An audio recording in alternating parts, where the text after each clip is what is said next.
Good morning to all of you. Welcome to IQ Tab. So let's start with the newspaper analysis for 15th of December.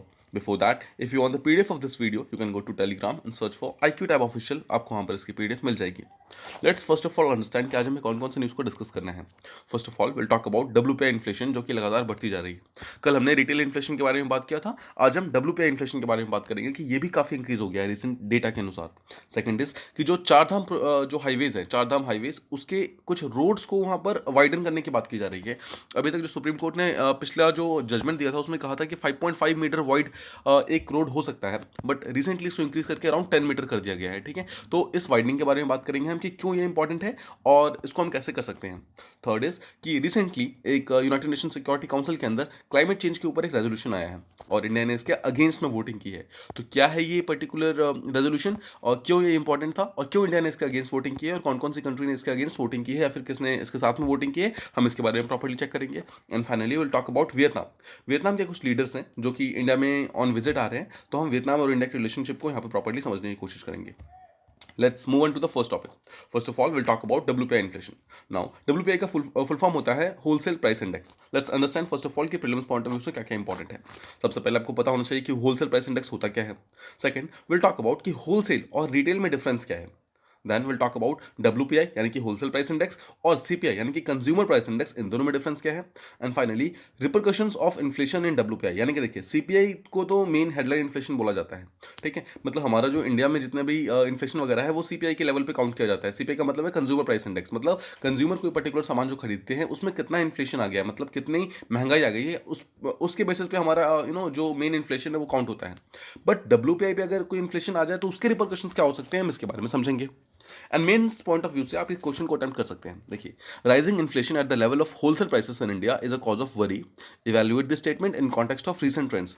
बहुत ही straight forward सा question है, आपको कुछ data वगैरह use करना होगा और कुछ आप लॉजिक के साथ इस पर्टिकुलर क्वेश्चन को सॉल्व कर सकते हैं. आगे के डिस्कशन में आपको इसके आंसर मिल जाएंगे.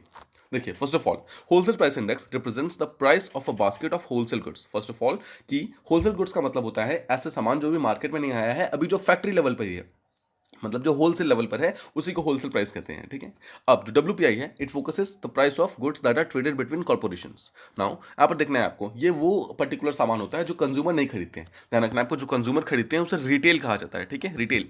अब जो कंपनीज आपस में जो लेन देन करती है ना, जो बहुत ही होलसेल लेवल पे करती है, उसे कहते हैं होलसेल प्राइस इंडेक्स. ठीक है, वहां पर होलसेल प्राइस इंडेक्स होता है. जैसे सपोज कि जैसे मान लीजिए हमारे लिए सबसे इंपॉर्टेंट क्या है, पेन. लेट्स अंडरस्टैंड कि मान लीजिए पेन है, आप एक पेन जो जाकर मार्केट में खरीदते हैं, जस्ट सपोज वो 10 रुपीज़ का मिलता है. ओके, अब जस्ट सपोज कि जब वो पेन को जो बनाया जाता है उस कंपनी में, जस्ट सपोज कि आप सेलो की कोई कंपनी, सेलो का कोई पेन खरीद रहे हैं, ये इसका एक्चुअल प्राइस 10 रुपीज़ नहीं होता है. इसका एक्चुअल प्राइस मतलब जो उसको पूरा मिलाकर मैन्युफैक्चरिंग कॉस्ट लगा होगा, इट माइट बी 6 और 7 रुपीज़. ठीक है, 6 और 7. अब मान लीजिए यहाँ पर 6 और 7 रुपए हो गए. अब जस्ट सपोज कि सेलो ने एक पेन बना दिया 6 और 7 रुपीज़ का. अब इस पर्टिकुलर पेन को डेकोरेट करने के लिए, ठीक है, मान लीजिए किसी और कंपनी ने खरीदा, सेकंड कंपनी ABC जो है, उसने जब ये पेन खरीदा तो वहाँ पर वो 10 रुपीज़ का नहीं खरीदेगी, वहाँ पर 6 या 7 रुपीज़ का खरीदेगी. ठीक है, वो पेन मतलब जो इनपुट कॉस्ट होता है उसके ऊपर खरीदती है. ये जो कंपनी है वो इसको इनपुट कॉस्ट पे बेचेगी. तो ये जो पर्टिकुलर सेकंड कंपनी है वो इसको प्रॉपरली ब्यूटिफाई करेगी और ज़्यादा इसके अंदर कुछ और चीज़ें जो भी डालना होगा वो डालेगी और फाइनली इसका प्राइस थोड़ा सा इंक्रीज करके यानी कि 12 रुपये में इसको मार्केट में ला देगी. ठीक है, तो 12 रुपये अपने फाइनली हमें मिलता है. तो जो ये वाला जो प्राइस है ना, 6 या फिर 7 रुपीज़, ये है होलसेल प्राइस. एंड फाइनली जितने रुपए में हम खरीदते हैं दैट इज रिटेल प्राइस. ठीक है, आई होप आपको इन दोनों के बीच में डिफरेंस समझ आ गया होगा कि होलसेल प्राइस क्या है और रिटेल प्राइस क्या है. नाउ रिसेंटली जो हमारा होलसेल इन्फ्लेशन है वो 14.23% पे पहुंच गया है नवंबर में. अक्टूबर में अगर आप देखेंगे तो 12.54% था, अभी हम 14.23% पे पहुंच गए हैं. अभी इसके बारे में हम बात करेंगे. Now this was primarily because of कि हमारे फूड प्राइसेस के अंदर और हमारे वेजिटेबल्स के अंदर, हमारे जो मिनरल एंड पेट्रोलियम है इसके अंदर लगातार बहुत ज़्यादा प्राइस राइज देखा जा रहा है. इसके कारण ही जो हमारा WPI है वो लगातार इंक्रीज हो रहा है. अब 2011-12 ये हमारा बेस ईयर है. ठीक है, ये बेस ईयर है जिस पे हम WPI को काउंट करते हैं. अब जब से हमने 2011-12 का बेस ईयर लिया है और जब से हमने इसको कैलकुलेट करना स्टार्ट किया है, तब से this is the highest level of wholesale inflation. मतलब इतना ज़्यादा प्राइस राइज कभी नहीं हुआ था. This is the highest level of wholesale inflation जो कि 11-12 बेस लेने के बाद हमारा हुआ है. और this is the 8th consecutive month, यानी कि पिछले लगातार 8 महीने से जो हमारा इन्फ्लेशन है वो डबल डिजिट में है. आप देख सकते हैं, देखिए अक्टूबर का 12.54 था, उससे पहले 14.23 था. देख रहे हैं आप, लगातार बढ़ता जा रहा है. अगर आप यहाँ देखेंगे करेंगे, जो नवंबर 2021 है इसका 14.23% है। बट आप देखेंगे ग्राफ में कहीं पर भी जनवरी 2017 से लेकर 2021 के बीच में इस लेवल कहीं नहीं पहुंचा, देखिए this is the highest level, ठीक है। सो 14.23% जो है ये लगातार बहुत ज़्यादा इन्फ्लेशन बढ़ने के कारण यहाँ पे डब्ल्यूपीआई ने अपना रिकॉर्ड इंक्रीज किया है, ठीक है। और आपको ये चीज़ समझ आ रही होगी। अब कल हमने बात की थी रिटेल इन्फ्लेशन के बारे में। रिटेल इन्फ्लेशन जो था वो भी नवंबर के महीने में, यानी कि इस पर्टिकुलर महीने में 4.91% हो चुका था, despite excise duty cuts on fuels, जो कि गवर्नमेंट या स्टेट गवर्नमेंट या सेंट्रल गवर्नमेंट जो है एक्साइज ड्यूटी जो लगाती है उसको कट कर दिया था, मतलब कम कर दिया था। उसके बावजूद जो इन्फ्लेशन था it reach around 4.9%। So this is a cause of worry. Now inflation जो है दोनों ही होलसेल लेवल पे भी और रिटेल लेवल पे दोनों पर ही एक राइजिंग ट्रेंड में देखा जा रहा है इन रिसेंट टाइम्स। इसका मेन रीजन क्या है? High food, fuel and commodity prices, यानी कि फूड के प्राइसेस बढ़ रहे हैं, फ्यूल के प्राइसेस एंड कुछ कमोडिटीज हैं इनके प्राइसेस बढ़ रही हैं। इसी कारण लगातार इन्फ्लेशन राइजिंग ट्रेंड में देखा जा रहा है। फूड आर्टिकल्स की अगर हम बात करें तो लास्ट मंथ यानी कि अक्टूबर के अंदर ये -1.619 चल रहा था, मतलब जो भी इसका एवरेज प्राइस था उससे ये -1 मतलब उससे कम हो गया था उसका प्राइस, मतलब सस्ते में मिल रहा था। बट अचानक से इसका इंक्रीज हो गया 4.88% पे पहुंच गया। अभी आप समझ रहे होंगे 1.69 माइनस में चल रहा था और इसमें 4.88 प्लस हो गया, तो आप समझ सकते हैं मतलब अराउंड 5 पॉइंट समथिंग का यहाँ पर इंक्रीज हो गया, मतलब इतना ज़्यादा अचानक से यहाँ पे इन्फ्लेशन इंक्रीज हो गया है। अगर हम क्रूड पेट्रोलियम के बारे में बात करें तो लास्ट मंथ यानी कि अक्टूबर के अंदर ये 80.57% पे था और आप देख सकते हैं 91.74% पे हमारा पेट्रोलियम प्राइसेस जा चुका है। इसको एक सिंपल टर्म्स में आपको समझाने की कोशिश करता हूं। देखिए हमारा बेस ईयर है 2011-12। बेस ईयर का मतलब होता है कि अभी हम जो भी पर्टिकुलर हमारा प्राइस है हम इस पर्टिकुलर प्राइस से उसको कंपेयर करते हैं। नाउ देखिए 2011-12 में अगर क्रूड प्राइस का जो नॉर्मल जो प्राइस था, मतलब 1 लीटर तेल जो पेट्रोल है वो कितने में मिलता था? 100 रुपीज़ में मिलता था। अगर हम इसको कंपेयर करें, मतलब 100 रुपीज़ से कंपेयर करें, तो अभी 2021 के नवंबर में ये सेम पर्टिकुलर देखिए कितना इंक्रीज हो गया, 91.74, यानी कि अब वो 191.74 हो गया। आई होप आपको समझ आ रहा होगा कि ये जो चीज़ हमें 2011 में 100 रुपये में मिलती थी, अब सेम चीज़ हमें 91.74 एक्स्ट्रा में मिल रही है, मतलब उतना ज़्यादा हो गया। इसका मतलब है 100 प्लस 91 यानी कि 191.74। तो आप देख सकते हैं 2011-12 के पर्सपेक्टिव में हमारा जो पेट्रोल एंड डीजल का जो प्राइसेस है इट हैज़ ऑलमोस्ट डबल्ड, ठीक है। 100 से ऑलमोस्ट हम 191 पे पहुंच गए हैं। तो आपको याद भी होगा हम अराउंड 60 रुपीज़ के आसपास का एक पेट्रोल का लीटर खरीदा करते थे, मतलब पर litre petrol litre around 60 rupees का मिलता था। एंड मतलब आज के टाइम में it has increase to around 109 या फिर 110 पहुंच चुका है किसी किसी एरियाज में। तो आप देख सकते हैं it has almost doubled. I hope आपको इसका सिंपल वर्ड्स में समझ आ गया हो मीनिंग कि इन्फ्लेशन राइज परसेंटेज वाइज होने का मतलब क्या है, यही था मतलब, ठीक है। अब देखिए थर्ड इज कोर इन्फ्लेशन। तो आपको देखना है कोर इन्फ्लेशन क्या होता है। कोर इन्फ्लेशन वो इन्फ्लेशन होती है जो एक पर्टिकुलर इकोनॉमी में होती है वोलेटाइल चीज़ों को छोड़कर। वोलेटाइल चीज़ें कौन सी होती है? वोलेटाइल चीज़ें वो होती है जिसका दाम कभी भी ऊपर नीचे हो सकता है, जैसे कि फूड आइटम्स हो गया, फूड या फ्यूल ऐसी चीज़ें हैं जो कि वोलेटाइल है, मतलब वो कभी भी उसका दाम चेंज हो सकता है, राइट। लेकिन non food and non fuel यानी कि फूड को हटा दो और फ्यूल को हटा दो, उसके अलावा जितने भी कमोडिटीज हैं उन सबको अगर हम प्रॉपर्ली एक बास्केट में रखें और उसको चेक करें कि मतलब उसके प्राइसेस कितने ऊपर नीचे हो रहे हैं, that is called as core inflation. अब आपको यहाँ पर देख के हैरानी होगी कि कोर इन्फ्लेशन के भी जो इन्फ्लेशन है, मतलब कोर इन्फ्लेशन का जो भी रेट है वो भी लगातार इंक्रीज होता जा रहा है। नवंबर में इस पर्टिकुलर साल देखिएगा, इस पर्टिकुलर महीने में 6.08% पे ऑलरेडी हम पहुंच चुके हैं, दैट इज 5 मंथ हाई, मतलब पिछले 5 महीनों में सबसे ज्यादा ये हाई कोर इन्फ्लेशन रेट पहुंच चुका है। तो आप देख सकते हैं होलसेल इंक्रीज हुआ, रिटेल इंक्रीज हुआ और हम देख रहे हैं कोर इन्फ्लेशन भी लगातार इंक्रीज हो रहा है। अब first of all let's understand कि डब्ल्यूपीआई और सीपीआई में मेन डिफरेंस क्या होता है। डब्ल्यूपीआई का फुल फॉर्म जैसा मैंने आपको बताया होलसेल प्राइस इंडेक्स होता है और CPI means consumer price index. WPI का सीधा सा मतलब है कोई भी पर्टिकुलर प्राइस जो चेंज हो रहा है एट होलसेल लेवल जैसे हमने बात की, जैसे ही फैक्टर से निकल रहा है उस पर्टिकुलर टाइम पे कोई प्राइस चेंज हो रहा है उसे कहते हैं होलसेल लेवल पे। और सीपीआई का मतलब है कि रिटेल लेवल पे, यानी कि जब कंज्यूमर उसे खरीदता है, दुकान से जाकर खरीदता है, वहां पर कितना प्राइस चेंज हो रहा है। मतलब आज अगर आपने कोई चीज 10 रुपए खरीदा है, कल अगर वो 12 रुपए का मिले, इसका मतलब क्या है? अराउंड 2 रुपए का यहाँ पर प्राइस चेंज हुआ है, मतलब 2 रुपए यहाँ पर इंक्रीज हो गए, ठीक है। आई होप आपको समझ आ रहा होगा।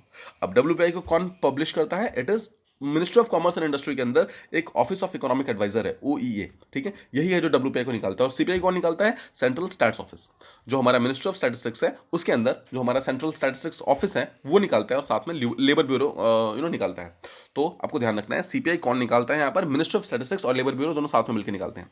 थर्ड इज कि कौन सी कमोडिटीज किसमें कैलकुलेट होती हैं।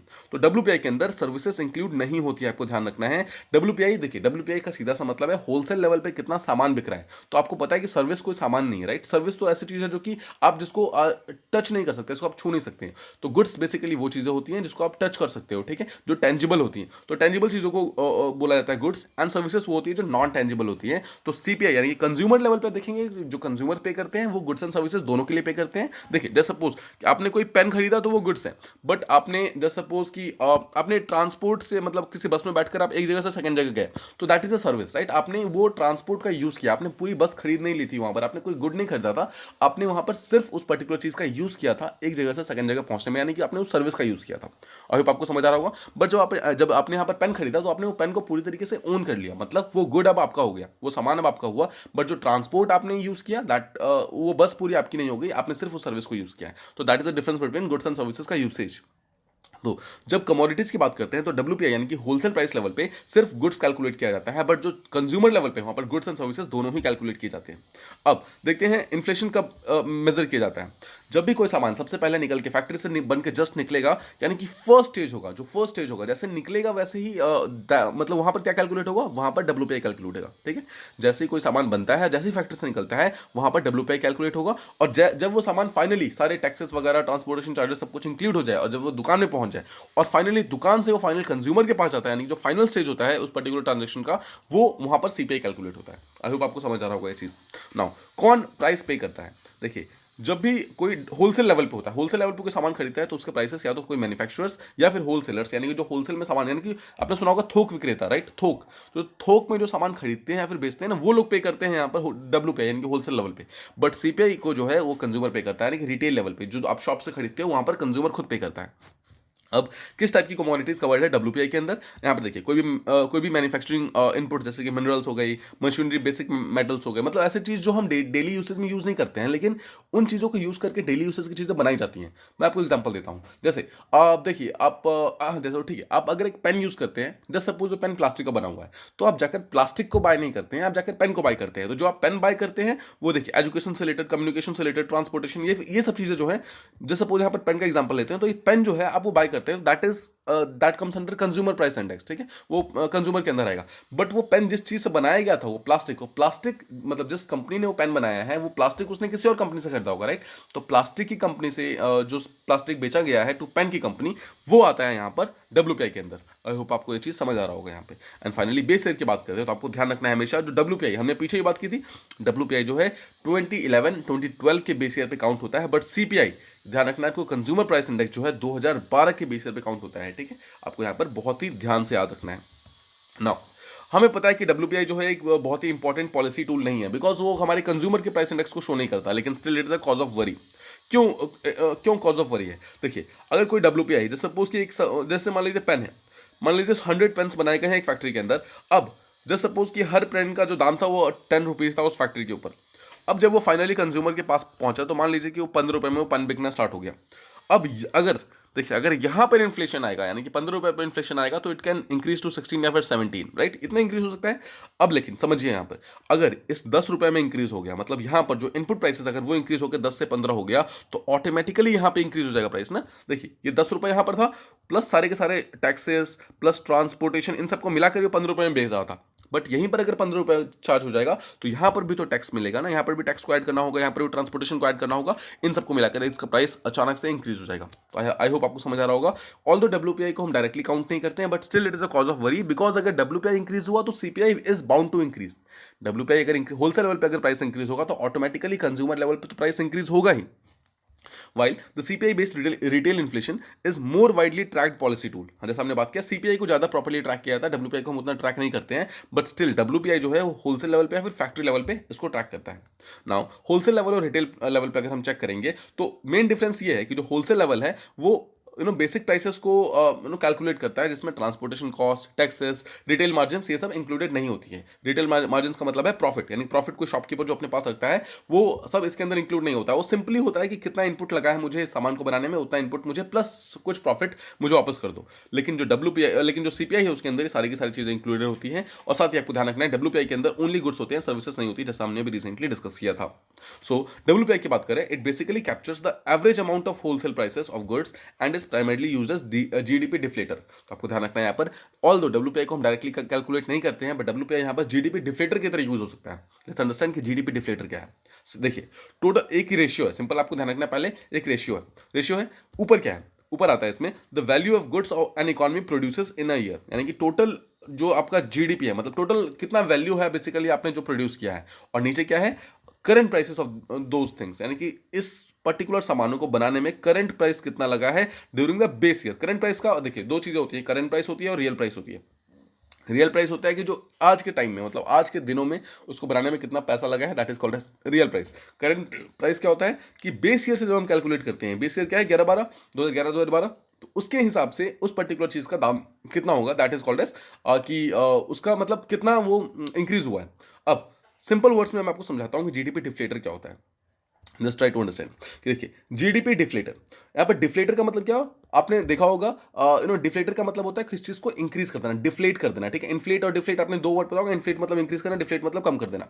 तो जीडीपी डिफ्लेटर का सीधा सा मतलब है कि एक पर्टिकुलर ईयर के अंदर कितना इन्फ्लेशन आया और उस इन्फ्लेशन के कारण जीडीपी कितना ऊपर या फिर कितना नीचे हो गया।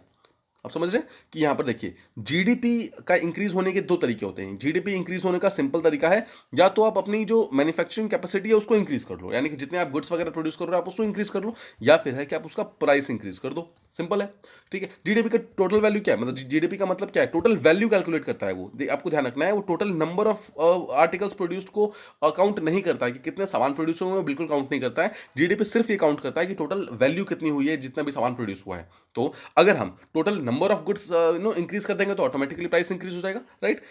लेकिन उसके अलावा सेकंड चीज ये है कि अगर हम प्राइस इंक्रीज कर दें उन चीजों का, मतलब जो चीज पहले 10 रुपए में बिक रही थी तो जीडीपी में टोटल 10 रुपए जा रहे थे, राइट।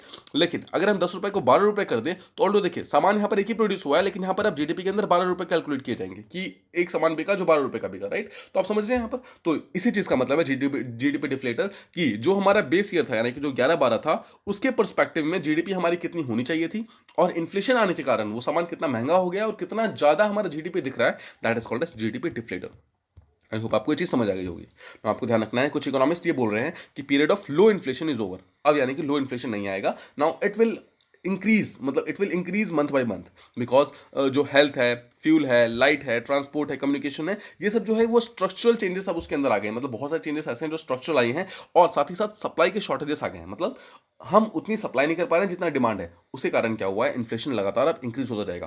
जैसा हम पिछले 5 महीनों से लगातार देख रहे हैं कि हमारा जो कोर इन्फ्लेशन है वो इंक्रीज हो रहा है। पिछले 8 महीनों से हम देख रहे हैं कि जो हमारा होलसेल प्राइस इंडेक्स है वो होलसेल प्राइस जो लेवल है वो इंक्रीज हो रहा है। तो हम देख रहे हैं, कल हमने बात की थी, जो रिटेल इन्फ्लेशन है वो पिछले 5 महीनों से लगातार इंक्रीज हो रही है, तो ये शो करता है कि जो हमारा इन्फ्लेशन है वो हायर साइड पे जा रहा है, ठीक है। The trend of surging inflation matrix has political repercussions too. ना आपको ध्यान रखना है, इंडिया एक कंज्यूमिंग इकोनॉमी है ना, कंज्यूमिंग इकोनॉमी का मतलब होता है जहां पे इंडिया डे टू डे चीजों पे मतलब बिलीव करती है। आज मतलब किसी पुअर पर्सन, कोई भी पुअर पर्सन जो इस बात पे मतलब वो अपना वोट डिसाइड करता है कि उसे आज खाना मिल रहा है कि नहीं, सिंपल टर्म्स में, ठीक है। तो गवर्नमेंट उसे खाना प्रोवाइड कर पा रही है नहीं, वो एक बहुत ही बड़ा फैक्टर होता है कि वो किसको वोट देगा। नो, नेक्स्ट ईयर हमें पता है असेंबली इलेक्शन है कुछ स्टेट में इंक्लूडिंग यूपी, ठीक है, में कुछ असेंबली इलेक्शन है। आपको ध्यान रखना है कि इन पुअर लोगों का वोट जो, मतलब किसी भी पर्टिकुलर पर्सन को जिसको खाना मिलता है कि नहीं, वो बहुत बड़ा एक फैक्टर है कि उस पर्टिकुलर गवर्नमेंट को वोट करेगी कि नहीं। तो यहाँ पर गवर्नमेंट को यहाँ पर कुछ ना कुछ ऐसे स्टेप्स लेने होंगे कि इन्फ्लेशन को डाउन करना बहुत जरूरी है, ठीक है। तो तभी वो अपना वोट बैंक जो है उसको प्रॉपर्ली सिक्योर कर पाएंगे। Now the second topic that we have to talk about is Chardham highway. उसको वाइडनिंग करने की बात की जा रही है, हम इसको समझते हैं। उससे पहले हम देखते हैं कि प्रीलिम्स और मेंस पॉइंट ऑफ व्यू से क्या क्या इंपॉर्टेंट है। First of all let's understand कि प्री पॉइंट ऑफ व्यू से क्या इंपॉर्टेंट है। फर्स्ट ऑफ ऑल देखिए, उत्तराखंड के अंदर टोटल 4 धाम है, आपको पहली बात तो उन चारों के बारे में पता होना चाहिए। Second is what is the importance of widening of roads in Uttarakhand, आपको ये पता होना चाहिए। थर्ड इज उसका एनवायरमेंटल इंपैक्ट क्या पड़ेगा, आपको पता है उत्तराखंड एक हिमालयन स्टेट है, तो हिमालयन स्टेट में अगर हम रोड को वाइडन करेंगे तो क्या क्या उसका इंपैक्ट पड़ेगा। फोर्थ इज की double line paved shoulder format क्या होता है। देखिए, एक रोड कंस्ट्रक्शन का एक फॉर्मेट है, तो क्या होता है एग्जैक्टली हम इसको समझेंगे। And then is which are the major passes in India, specially जो हमारा जेएनके उत्तराखंड इन सब का जो पार्ट है वहां पर कौन कौन से मेजर पासेस हैं, हम इसके बारे में समझेंगे। मेंस पॉइंट ऑफ व्यू से एक क्वेश्चन है जिसको आप अटेम्प्ट कर सकते हैं। क्वेश्चन इज कि rapid deployment of security forces in border areas is still a challenge for India. right? Then China and Pakistan have been successful in rapidly deploying their forces along border areas. How can India overcome structural issues and increase its border security? I hope आपको question समझ आ गया होगा कि India जो है border areas में अपने troops को आसानी से मूव नहीं कर पाता है, मोबिलाइज नहीं कर पाता है, because of proper road construction नहीं है, बहुत ही डिफिकल्ट टेरेन है, ठीक है, स्पेशली JNK, उत्तराखंड, हिमाचल, इन सब एरियाज में हिमालयन एरियाज होने के कारण वहां पर हम प्रॉपरली अपना बॉर्डर को प्रॉपरली अपने ट्रुप्स को मूव नहीं कर पाते हैं। तो क्या क्या इंडिया स्टेप्स ले सकती है जिससे कि इजी डिप्लॉयमेंट ऑफ ट्रुप्स हो सके, ठीक है। Now let's discuss.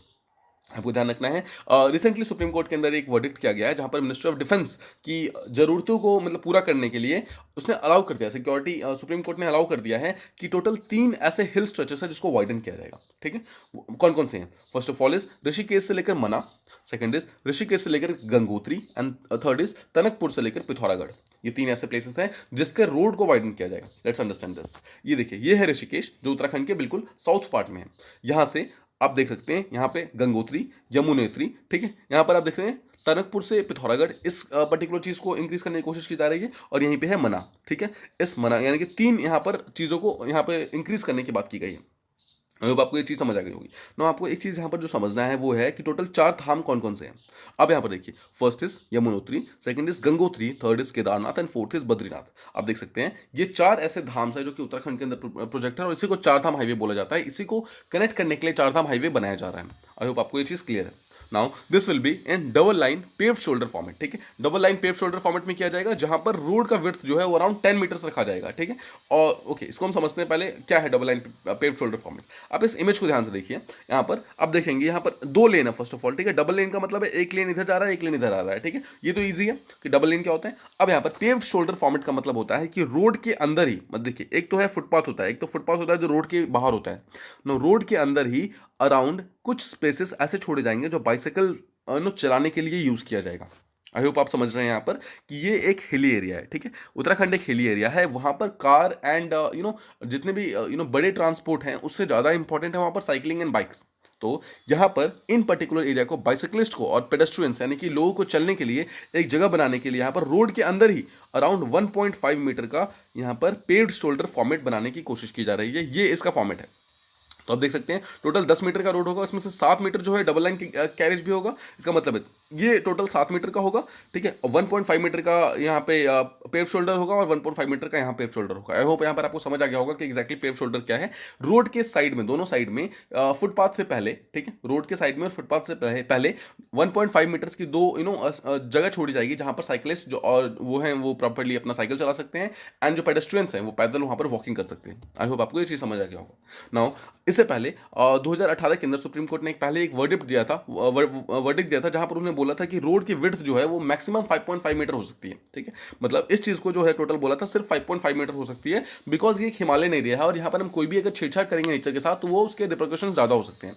लेकिन सुप्रीम कोर्ट ने रिसेंटली इसको मॉडिफाई कर दिया है और इसको अलाउ कितना कर दिया है, 10 मीटर्स का टोटल रोड का कवरेज होने का अलाउ कर दिया है। नाउ जो ministry of road transport and highways और मिनिस्ट्री ऑफ डिफेंस, इन दोनों को बोला है कि they can proceed on with the project, मतलब स्टार्ट कर सकते हैं उस पर्टिकुलर प्रोजेक्ट को अपने। लेकिन कंडीशन ये है कि जितने भी एनवायरमेंटल कंसर्न्स हैं सबको आपको पहले ही सॉल्व करना पड़ेगा। मतलब ऐसा ना हो कि आप रोड बनाने जाएं और प्रॉब्लम हो जाए जहां पर वहां पर लैंडस्लाइड्स वगैरह स्टार्ट हो जाए, फिर किसी भी पर्टिकुलर टाइप का वहां पर प्रोजेक्ट्स खराब होने के लिए या फिर आसपास के जो लोग हैं उनको इंपैक्ट होना स्टार्ट हो जाए, ऐसा कुछ भी नहीं होना चाहिए। सुप्रीम कोर्ट ने बोला है कि पहले आपको एनवायरमेंटल कंसर्न सारे सॉल्व करने पड़ेंगे, उसके बाद ही आप उस चीज को स्टार्ट कर सकते हो। आई होप आपको ये चीज क्लियर है। Now the project is riddled with environmental issues. The bench also set up a oversight committee. Supreme court ने एक ओवरसाइट कमेटी बनाई है जो कि इस पर्टिकुलर प्रोजेक्ट की प्रॉपर इंप्लीमेंटेशन के ऊपर ध्यान देगा कि जितना भी काम हो रहा है वो सारा एनवायरमेंटल कंसर्न को ध्यान में रखते हुए हो रहा है। इट इज एविडेंट दैट जो नेशनल हाईवेज हैं they provide vital connections to the establishment of arm forces, to the Mana pass, रिमखिन पास, नीति पास एंड लिपुलेख पास। देखिए ये 4 ऐसे पासेज है जो कि डायरेक्टली इंडिया और चाइना को टच करते हैं, ठीक है। तो इन एरियाज के अंदर हमें proper border security forces plus जो आर्मी के जो ट्रुप्स वगैरह हैं उनको प्रॉपर और फास्ट डिप्लॉयमेंट के लिए यहाँ पर इन पर्टिकुलर रोड्स का प्रॉपर डिप्लॉयमेंट होने का बहुत जरूरी है। लेट्स फर्स्ट अंडरस्टैंड कि कौन कौन से पासेस हैं। अगर आप देखेंगे this is Uttarakhand, sorry this is Jammu Kashmir, ठीक है। जम्मू कश्मीर जस्ट नीचे आप देखेंगे this is Uttarakhand. Now just understand कि उत्तराखंड के अंदर कौन कौन से हैं। फर्स्ट यहाँ पर आप सबसे ऊपर देखेंगे दिस इज मना पास, देन कम्स नीति पास, देन कम्स लिपुलेख पास, ठीक है। आई होप आपको ये चीज समझ आ गई होंगी। ये तीनों पासेस वो हैं जो कि उत्तराखंड के अंदर से पास करती है। इसके अलावा कुछ और इंपॉर्टेंट पासेस हैं जो कि JNK के अंदर है, चांगला पास, लनकला पास, केपसांग पास, जराला पास, इमिसला पास, ठीक है। ये वो पासेस हैं जो कि JNK के अंदर है, और ये 4 पासेस जो है मना, ठीक है, मना पास, नीति पास, लिपुलेख पास, ये 3 पासेस जो है ये उत्तराखंड के अंदर प्रेजेंट है।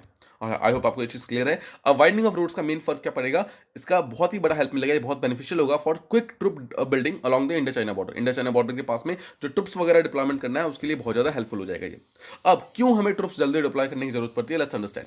चाइना ने अपने कुछ एयरफील्ड्स बनाए हैं जो तिब्बत और आसपास के एरियाज में बनाए हैं। आप देखेंगे ये सब चाइना के एयरफील्ड्स, जितने भी आप येलो पोर्शन देख रहे हैं, अगर आप इंडिया के बॉर्डर के पास देखेंगे तो काशगर और गार, ये दो ऐसे एयरफील्ड्स है जो चाइना का है, जो आप देख सकते हैं जम्मू कश्मीर एंड उत्तराखंड के बहुत ही ज्यादा क्लोज है। आई होप आपको चीज क्लियर है। जम्मू कश्मीर, हिमाचल और उत्तराखंड, इन तीनों के बॉर्डर को टच करता है। तो इन्हीं एरियाज में बॉर्डर को बहुत जल्दी डिप्लॉयमेंट करने के लिए यहाँ पर यह स्टेप लिया गया है कि रोड को वाइडन किया जाए ताकि जो भी आर्मी या फिर BSF की जो ट्रक्स वगैरह हैं वो इजीली मूव कर सके और वहां तक पहुंच सके। आई होप आपको ये टॉपिक क्लियर है।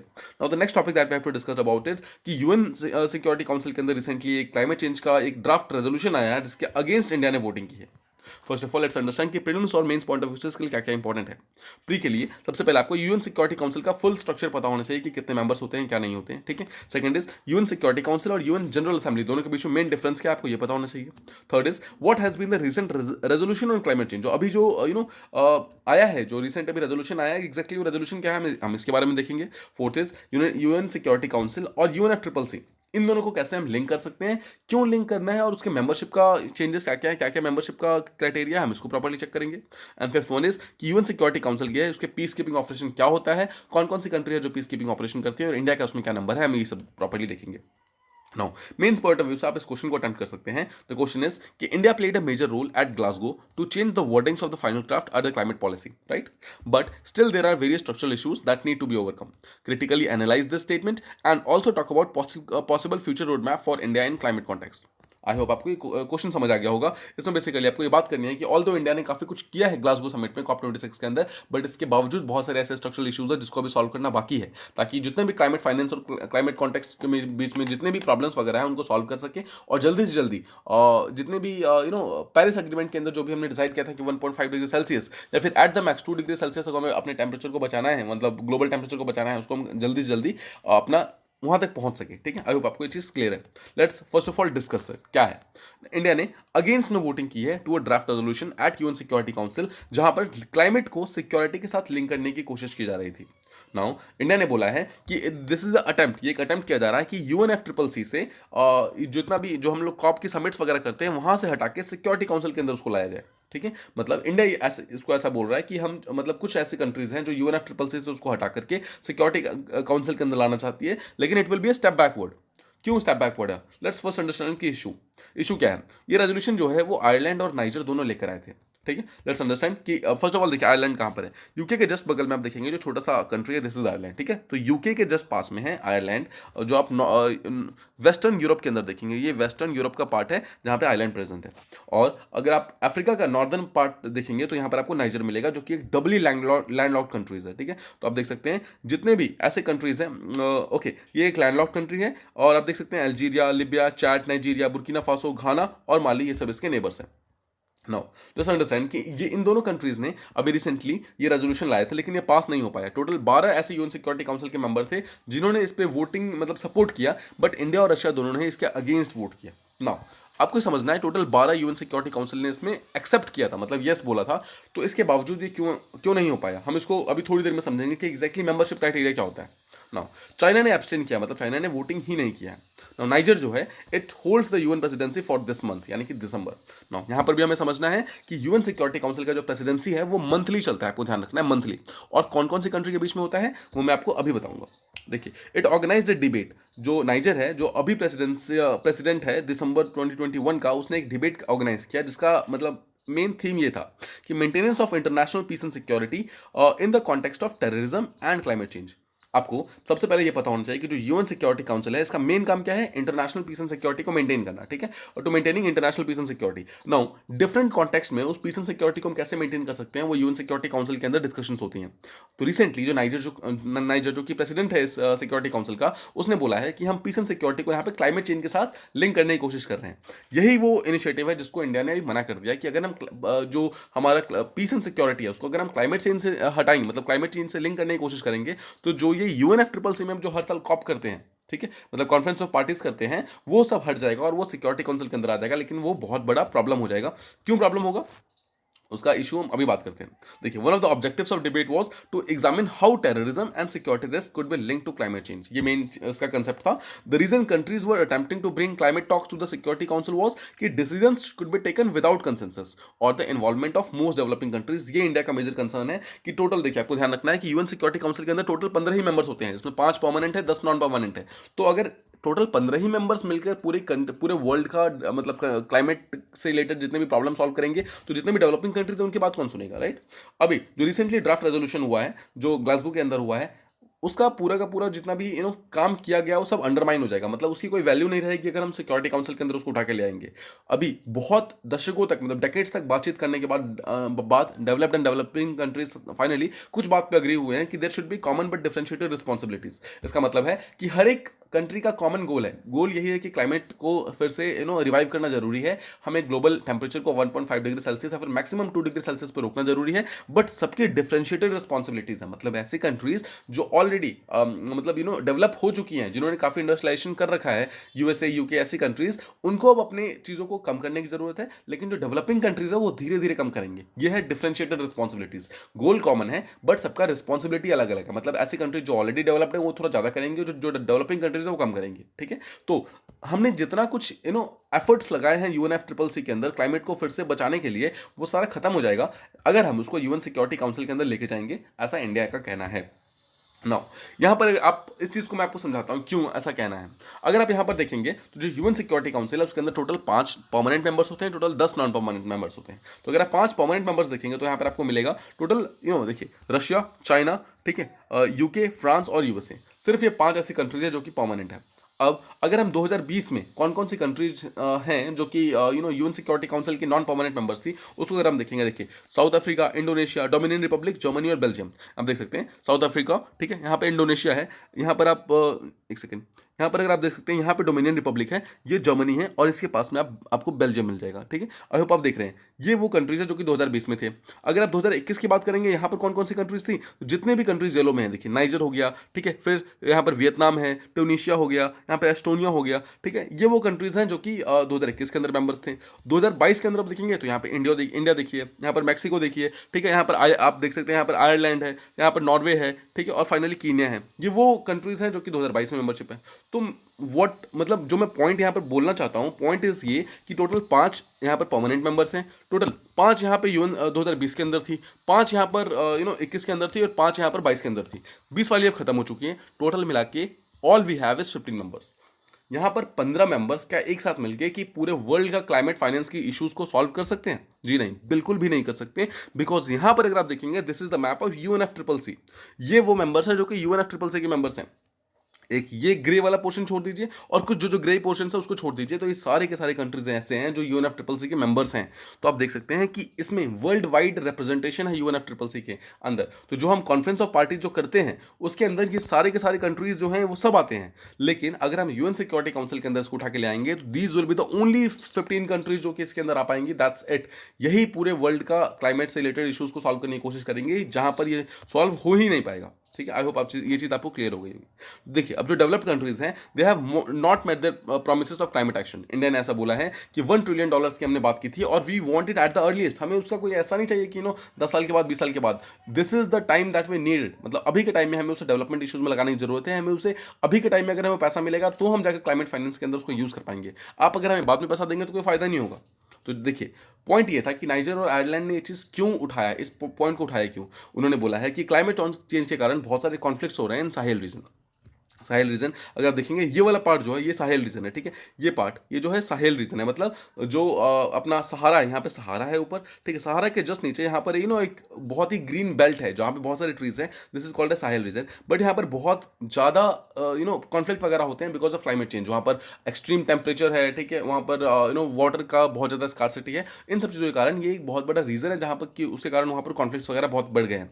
इंडिया बोलता है कि we are committed to peace and development in those regions. लेकिन हम यहाँ पर इन कॉन्फ्लिक्ट्स को क्लाइमेट चेंज के पर्सपेक्टिव में नहीं देख सकते, बिकॉज अगर हम क्लाइमेट चेंज के पर्सपेक्टिव में देखेंगे तो वो मिसलीडिंग हो जाएगा और ये बहुत ही ओवर सिंप्लीफिकेशन होगा, because climate change is a bigger concept, बहुत बड़ा कंसेप्ट है। हम इसे छोटे से प्रिज्म के अंदर नहीं देख सकते कि सिर्फ क्लाइमेट चेंज के कारण ही ये सिक्योरिटी प्रॉब्लम्स हो रही हैं, ठीक है। तो climate change is a reason for these problems, no doubt, but सिर्फ climate change is not the reason. हमें और भी सारे जितने भी प्रॉब्लम्स हैं उन सबको एक साथ सॉल्व करने की जरूरत है। अब हम सिक्योरिटी काउंसिल के बारे में कुछ बेसिक्स देख लेते हैं। देखिए, एक यूएन चार्टर साइन हुआ था, जिसके अंदर टोटल 6 मेन ऑर्गन साइन किए गए थे यूनाइटेड नेशंस के अंदर। आर्टिकल 23 जो है वो बात करता है यूएन सिक्योरिटी काउंसिल के बनने की। टोटल 5 और ऑर्गन है, टोटल 6 ऑर्गन है जो कि यूएन के अंदर है। देखिए, first is UN security council, second is UN general assembly, third is UN का trusteeship council, fourth is economic and social council of United Nation, fifth is international court of justice, and finally you have UN secretariat. Total 6 bodies हैं। इसके बारे में आपको बहुत ही important है, आपको सब पता होना चाहिए। नाउ, यूएन सिक्योरिटी काउंसिल का मेन रिस्पॉन्सिबिलिटी क्या है? For maintaining international peace and security, ठीक है। जहां पर भी पीस थ्रेटन होगा वहां पर जाकर वो अपनी मीटिंग कर सकते हैं। इसके अलावा while other organs of UN जो है वो ऐसे डिसीजंस ले सकते हैं जो नॉन बाइंडिंग है, बट आपको ध्यान रखना है यूएन सिक्योरिटी काउंसिल के डिसीजन सारे के सारे दे आर बाइंडिंग, ठीक है, उनके डिसीजंस बाइंडिंग होते हैं। नाउ, इसका हेडक्वार्टर न्यूयॉर्क के अंदर है और टोटल 15 मेंबर्स होते हैं, जिसमें 5 परमानेंट मेंबर्स और 10 नॉन परमानेंट मेंबर्स हैं। परमानेंट मेंबर्स फिक्स रहते हैं, China, France, Russia, UK and USA, और जो 10 नॉन परमानेंट मेंबर्स हैं वो 2-2 साल के लिए मतलब चुने जाते हैं। अब यहाँ पर एक इंपॉर्टेंट चीज आती है कि यूएन सिक्योरिटी काउंसिल के जो नॉन परमानेंट मेंबर्स हैं they are chosen by general assembly, यानी कि यूनाइटेड नेशन जनरल असेंबली जो है वो डिसाइड करता है कि यूएन सिक्योरिटी काउंसिल के अंदर नेक्स्ट मेंबर्स कौन कौन से होंगे। अब हर साल जो जनरल असेंबली है टोटल 5 नॉन परमानेंट मेंबर्स को चूज करती है आउट ऑफ 10, ठीक है, और जो 5 होते हैं उनको 2-2 साल का टर्म मिलता है, मतलब ये 5 2 साल तक चलेंगे, फिर जो जिनका 5 का अगले साल खत्म हो रहा है फिर वो हटेंगे, फिर अगले 2 साल, ऐसे ऐसे मतलब ये चलता रहता है और ये रीजनल बेसिस पे डिसाइड होता है। नाउ लेट्स अंडरस्टैंड कि रीजनल बेसिस क्या क्या है। यहाँ पर अफ्रीका से टोटल 3 सीट्स हैं, मतलब टोटल 3 कंट्रीज ऐसे होंगी जो अफ्रीका से आएंगी, 2 एशिया से आती हैं, 2 लैटिन अमेरिका से आती हैं, 2 वेस्टर्न यूरोप से आती है और 1 ईस्टर्न यूरोप से आती है। और यहाँ पर अगर आप एशिया से देखेंगे तो ऑटोमेटिकली एक कंट्री ऐसी होती है जो एशिया से होती है, मतलब ओवरऑल एशिया से होती है, और एक कंट्री यहाँ पर रिजर्व कर दिया गया है मिडल ईस्ट के लिए, ठीक है। तो मिडल ईस्ट से एक कंट्री होती है और एक बाकी के पूरे एशिया से होती है। 2021 के अंदर this country is India. I hope आपको ये चीज क्लियर हो गई। इसके अलावा देखिए, आप प्रेसिडेंसी की बात करेंगे, it rotates every month among it's 15 members. Total 15 member जैसा हमने देखा, तो आपको ध्यान रखना है कि परमानेंट प्लस नॉन परमानेंट दोनों को मिलाकर जो 15 मेंबर्स होते हैं सबके अंदर प्रेसिडेंसी घूमती है। तो इसका मतलब ये नहीं है कि जो परमानेंट मेंबर्स हैं उनको प्रेसिडेंसी नहीं मिलेगी, उनको भी मिलेगी, although they have veto power तो उनके पास है ही, इसके बावजूद उनको प्रेसिडेंसी मिलती है हर महीने, ठीक है, मतलब हर महीने ऐसे रोटेट करती है और जब भी उनका टर्न आएगा तो उनको प्रेसिडेंसी मिलेगी। अब देखिए, हर मेंबर के पास एक वोट होता है। सिक्योरिटी काउंसिल के अंदर कोई भी एक डिसीजन लेना होता है तो कम से कम 9 मेंबर्स का आपको अफर्मेटिव वोट चाहिए होता है, मतलब आपको हाँ चाहिए होता है 9 मेंबर्स का, साथ में एक कंकरिंग वोट चाहिए होता है आपको परमानेंट मेंबर्स की, ठीक है। आई होप आपको ये चीज समझ आ रहा होगा। टोटल 9 वोट चाहिए और कंकरिंग वोट्स का मतलब है कि कोई भी नॉन परमानेंट, कोई भी जो परमानेंट मेंबर है उनमें से कोई भी मना नहीं करना चाहिए। अब जो टोटल 5 परमानेंट मेंबर्स हैं उनमें से अगर एक ने भी नो वोट दे दिया तो वहां पर वो ब्लॉक हो जाता है, मतलब वो रेजोल्यूशन पास नहीं होता है। नाउ आपको यहां पर एक चीज समझाना है। अब यहां पर जैसा हमने बात की थी पीछे, आप यहां पर देख सकते हैं कि जब ये चीज साइन हुआ था, जब ये आयरलैंड और इस नाइजर ने जब ये प्रपोज किया था क्लाइमेट इसके ऊपर, ठीक है, यूएन सिक्योरिटी काउंसिल के अंदर लाने के लिए बात की गई थी, तो यहाँ पर जहां पर हमने देखिए बात की थी टोटल 12 मेंबर्स ऐसे थे जिन्होंने हाँ बोला था, ठीक है। हमने पीछे देखा टोटल सिर्फ 9 लोग ऐसे चाहिए जो अगर 9 कंट्रीज ने एक्सेप्ट कर लिया तो वो हो जाएगा। तो फिर ये एक्सेप्ट क्यों नहीं हुआ? एक्सेप्ट इसलिए नहीं हुआ बिकॉज रशिया ने यहाँ पे एब्सटेंड कर दिया, और जैसा हमें पता है कि Russia is one of the permanent members, ठीक है। यहाँ पे देख सकते हैं आप, देखिए यहाँ पे देखेंगे आप, रशिया एक परमानेंट मेंबर है, तो रशिया ने यहीं पर इसको एक्सेप्ट नहीं किया था, रशिया ने इसको बना कर दिया था, उसी कारण यहाँ पर ये एक्सेप्ट नहीं हो पाया। और साथ ही साथ चाइना भी एक परमानेंट मेंबर, इसने एब्सटेंड कर दिया, मतलब जिसने वोटिंग ही नहीं की थी। आई होप आपको समझ आ गया होगा क्यों ये पास नहीं हुआ, इंस्पाइट गेटिंग 15 टोटल 12 लोगों का मतलब वोट लेने के बावजूद ये एक्सेप्ट क्यों नहीं हो पाया, इसलिए नहीं हो पाया। अब कोई भी ऐसा मेंबर जो यूनाइटेड नेशन का मेंबर है, लेकिन अगर वो यूएन सिक्योरिटी काउंसिल का मेंबर नहीं है तो वो भी आके इसकी मीटिंग्स में बैठ सकता है, बट ऑब्वियसली उसको वोटिंग करने का कोई भी राइट नहीं होगा, ठीक है। अभी आपको ये चीज समझ आ गई होगी। इंडिया जो है लगातार एडवोकेट कर रहा है for a permanent seat in UN security council. India चाहता है कि उसको यूएन सिक्योरिटी काउंसिल के अंदर परमानेंट सीट मिले, और जो इंडिया ने अपने रीजंस दिए हैं they are very valid reasons, because India is one of the most populated countries, मतलब उसका पॉपुलेशन रेशियो जो है बहुत ज्यादा है, तो इंडिया को अपने आप को रिप्रेजेंट करने के लिए एक परमानेंट मेंबरशिप चाहिए। सेकंड इज इंडिया का साइज जो है वो भी बहुत ज्यादा है, ठीक है। जैसा हमें पता है पॉपुलेशन के बेसिस पे हम सेकंड नंबर पे है और साइज के बेसिस पे हम 7th नंबर पे हैं पूरे वर्ल्ड के अंदर। नेक्स्ट जीडीपी, हमारा जीडीपी जो है लगातार इंक्रीज हो रहा है, and our GDP is much better as compare to most of the developing countries या फिर most of the developed countries also, ठीक है। हम 5 ट्रिलियन इकोनॉमी का एक ड्रीम लेके चल रहे हैं, तो लेट्स होप कि अगले 5 साल के अंदर अगर हम 5 वहां तक पहुंच जाते हैं तो इसका मतलब हमारा जीडीपी भी बहुत अच्छा हो जाएगा। नेक्स्ट, हमारा economic potential is one of the best in the world. इसके अलावा हमारे हमारे पास सिविलाइजेशनल लेगेसी है, ठीक है। हमारा इंडियन सिविलाइजेशन जो है it is one of the richest civilisation in the world. इसके अलावा हमारा कल्चरल डाइवर्सिटी, हमारा पॉलिटिकल सिस्टम और and specially UN peace keeping operation जो होता है उसके अंदर इंडिया का जो प्रोमिनेंट रोल है, these all combined should give India a permanent seat in united nation security council. This is the main demand of India. अगर हम यहाँ पर पीस कीपिंग ऑपरेशन की बात करेंगे तो कौन कौन सी कंट्री ऐसी हैं जो पीस कीपिंग ऑपरेशन में मैक्सिमम हेल्प करती हैं, तो हम देखते हैं। आपको ध्यान रखना है 2021 के डेटा के अनुसार जो सबसे ज़्यादा पीस कीपिंग ऑपरेशंस में जो कंट्रीब्यूट करता है that is Bangladesh, second is Rwanda, Ethiopia, Nepal and fifth number पे है इंडिया। आपको ध्यान रखना है, ठीक है। India is the fifth largest country जो कि यूएन पीस कीपिंग ऑपरेशंस में हर साल अपने फोर्सेस को डिप्लॉय करता है। आई होप आपको ये सारा टॉपिक प्रॉपर्ली समझ आ गया होगा। Now the next and the last topic that will be discussing about is कि वियतनाम के कुछ लीडर्स हैं जो कि रिसेंटली इंडिया के अंदर विजिट पे आ रहे हैं। First of all, from prelims point of view आपको पता होना चाहिए कि वियतनाम का लोकेशन कहाँ पर है, उसके प्लस साथ में नेबर्स कौन कौन से हैं, ठीक है। सेकंड इज इंडिया के साथ उसका रिलेशन कैसा है वियतनाम का। थर्ड इज कि मेकोंग डेल्टा कहाँ पे लोकेटेड है inside Vietnam. And fourth is कि कौन कौन से डिफेंस पॉलिसीज या फिर कौन कौन से डिफेंस एग्रीमेंट्स है जो कि इंडिया और वियतनाम के बीच में साइन हुए हैं आज तक। मेन्स पॉइंट ऑफ व्यू से हम लुक ईस्ट पॉलिसी के बारे में देख सकते हैं कि how can India use its look east policy to strengthen relation with ASEAN members and promote security in Indo Pacific region, and we have to analyse the statement. I hope आपको question समझ आ गए होंगे। Now let's discuss the topic. आपको याद होना चाहिए जो वियतनाम की नेशनल असेंबली यानी कि जो वहाँ का पार्लियामेंट है, उनके जो चेयरमैन है वोंग दिन हु, वो रिसेंटली इंडिया के अंदर आ रहे हैं with high level parliamentary delegation, जिनकी मीटिंग आज स्टार्ट हुई यानी कि 15 दिसंबर से लेकर 19 दिसंबर तक उनकी मीटिंग चलेगी। इनको बुलाया गया है जो हमारे वाइस प्रेसिडेंट है और जो राज्यसभा के चेयरमैन है वेंकैया नायडू सर, और साथ में जो हमारे लोकसभा के स्पीकर है मिस्टर ओम बिरला, इन दोनों ने इनको बुलाया है, ठीक है। मतलब इनको एक इनवाइट किया था कि आप आके मीटिंग कीजिए, तो वो लोग आए थे इसी चीज़ के लिए।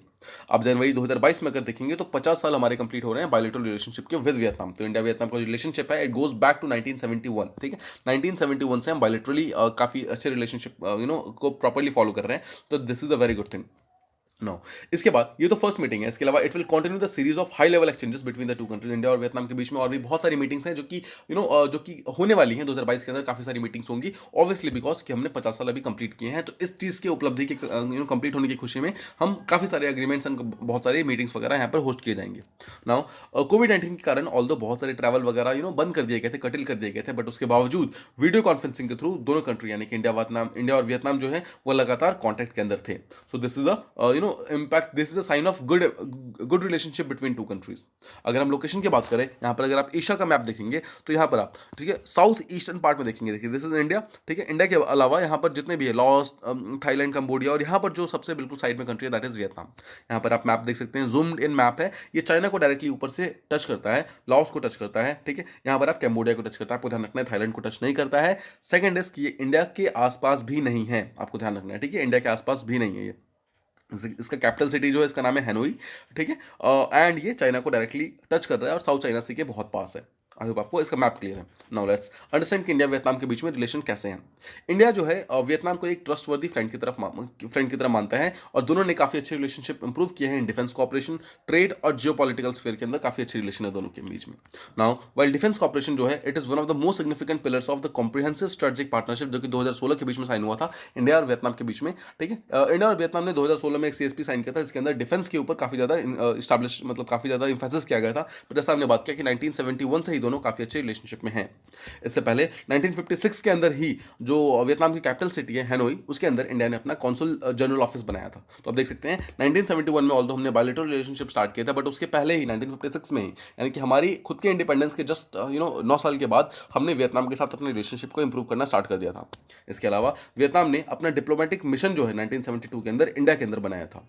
इसके अलावा जब वियतनाम और यूएसए का एक वॉर हुआ था, यूएस वियतनाम वॉर आपने सुना होगा, उसके अंदर इंडिया ने वियतनाम को सपोर्ट किया था। इसके बावजूद कि उससे इंडिया और यूएस के रिलेशनशिप थोड़े से खराब हो गए थे, पर उसके बावजूद इंडिया ने वियतनाम को डायरेक्टली ऑब्वियसली मिलिट्री सपोर्ट नहीं कर पाई थी, बट मॉरली इंडिया ने यहाँ पर सपोर्ट किया था, और यूएस का जो इंटरवेंशन हो रहा था लगातार वियतनाम के अंदर उसको अपोज किया था। मतलब इंडिया ने बहुत सारे ऐसे स्टेटमेंट्स रिलीज किए थे जहाँ पर उसने बोला था कि यूएसए अभी वियतनाम के अंदर जो भी कर रहा है वो गलत है, और वियतनाम जो फाइट ऑफ कर रहा है दैट इज परफेक्टली राइट।